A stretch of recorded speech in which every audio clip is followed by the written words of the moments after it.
I'm proud to introduce author Carrie Carter to the program. Thank you so much for joining us here today on Primetime Local News to talk about your book, Whiskers Abroad.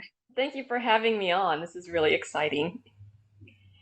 So I did have a book and it came out. It just launched on October 6th and it's called Whiskers Abroad, Ashi and Audrey's Adventures in Japan. And I know it kind of sounds like a kid's book, but it really isn't. It's about them traveling through Japan, and it's a woman and her cat named Ashi, and it's their experiences as they go through it. It's part travelogue, part magical realism, and it's also a part guidebook. The places in it are places you can go, and the advice is actual advice you can follow.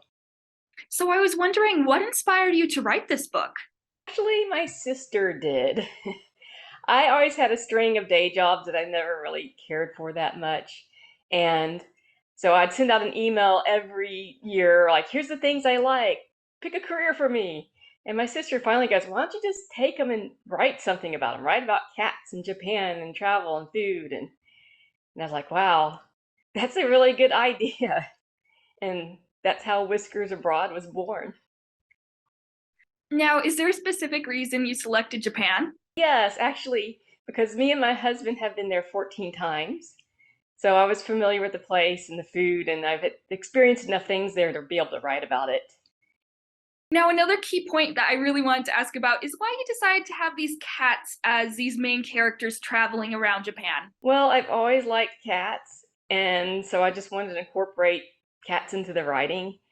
And it originally started off as being a spy novel, but then my sister's like, just keep it to what you know. You like travel, write about traveling. And I was like, well, what's interesting?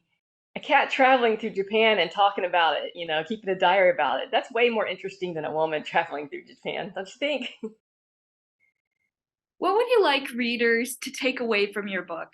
I want them to see that you can have your own, I get the sense that you can have your own adventures. Because Audrey and Ashi have adventures, and you can have your own by, just going out there and doing it. And I hope it inspires them to want to travel.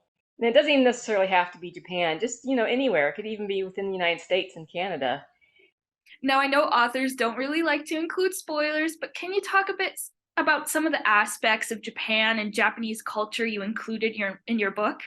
Oh, yeah, it includes a lot about the culture. And you have to keep in mind this is from a tourist perspective.